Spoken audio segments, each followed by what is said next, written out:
I'm going to share with you my IUD experience. So, a few months ago, I needed to get on birth control because I wasn't on any, but I wanted to have some fun.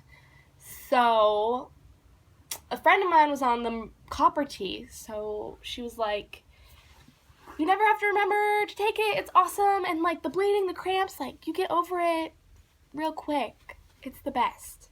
So, I was like, that's what I want. And I did some research, and I was like, cool. 6 years from now, I'll be 27, and I could just get another 6 years of IUD after that. But at least I know I will not, for sure, I will not have any children's until 6 years down the road. 10 years, I think, with the copper one. So I'll be 31. So yeah, I was like, yes, that is what I want. And I didn't have a doctor at the time, so I had to call up the hospital clinic, just like, hi, I'm looking for a doctor so I can get some of that BC, if you feel me, you know, that birth control.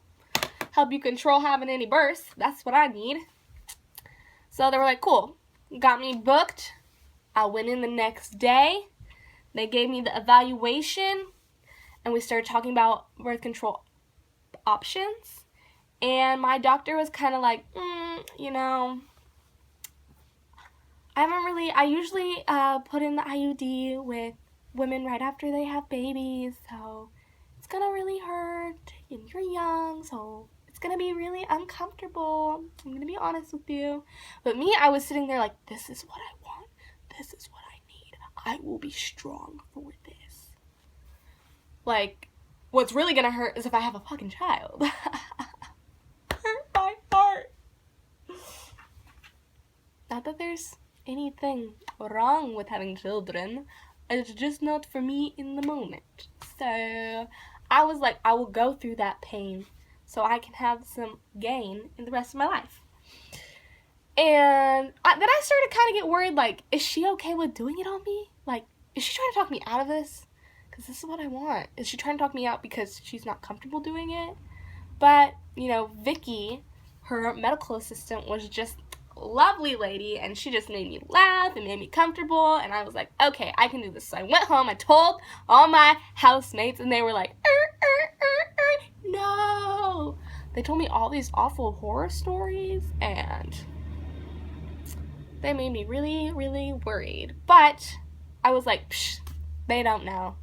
They are just, telling me all the worst possible things. I'm still gonna do it because I am my own person and I make my own choices.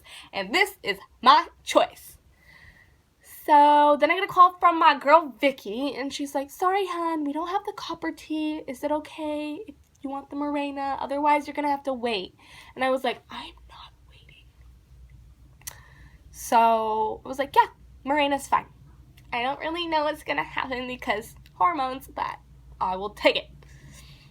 And so the next day, I went in there, and Vicky was there, and she was like, okay, this is what you're gonna do. You just get dressed from the waist down, get undressed from the waist down, and put this little thing over you, and then we'll be right back. Do you need water? Do you need any juice?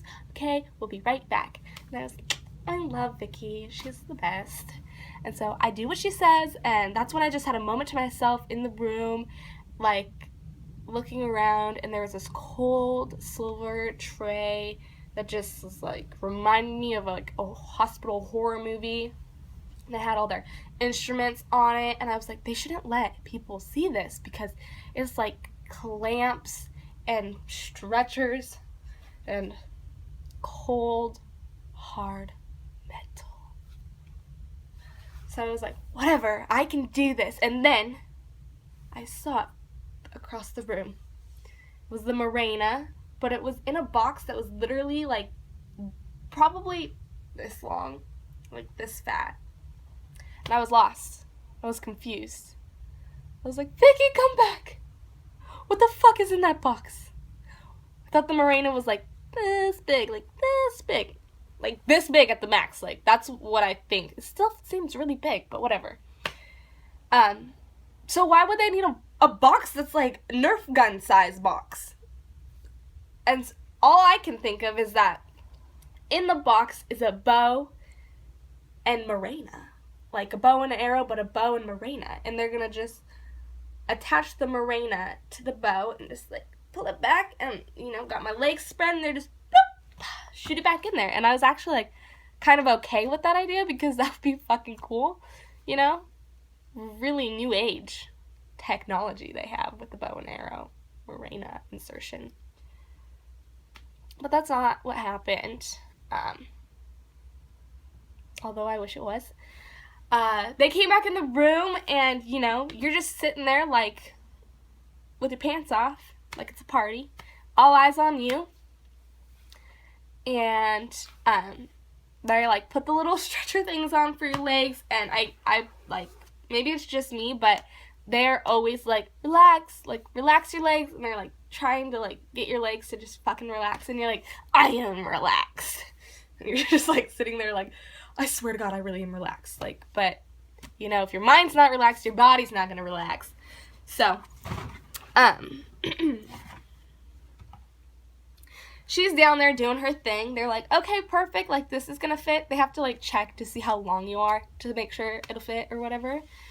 So I'm a winner and I was long enough.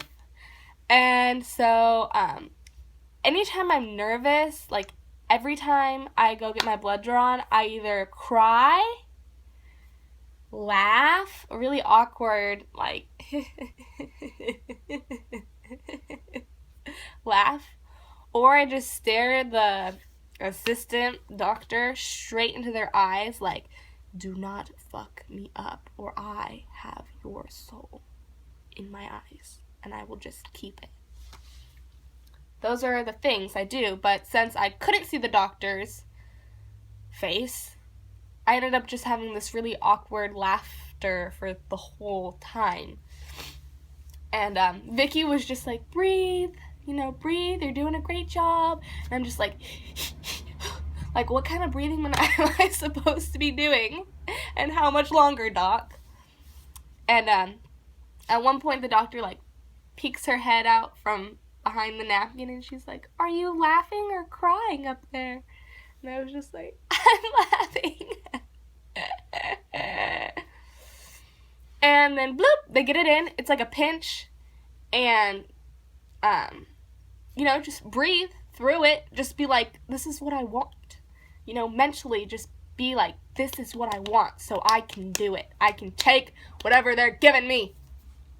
And then they just, you know, they give you a pad or whatever. They gave me a pad, diaper. And they sent me on my way. And sorry for the TMI, but if you really want to know, I, like, was, like, really crampy for, like, I swear to God, like, 2 weeks after that. And it's a really precise, I describe it like an icy, precise cramp.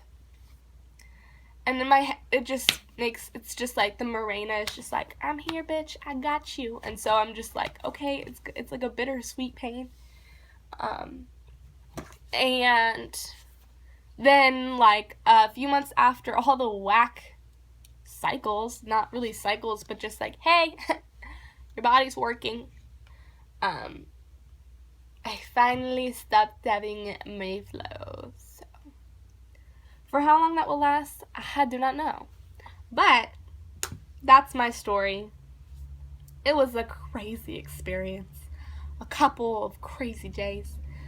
But now, I'm solid. I never have to remember when to take my birth control. I'm always protected. And nothing bad has happened so far. That's my story. I'd love to hear other people's stories because seriously, if anybody knows why the hell they need a box so big, like, what is it with all that packaging? Like, did she have a book in there she was supposed to read before she did the insertion? I don't know. And I will never know. But that's okay, because everything's okay today.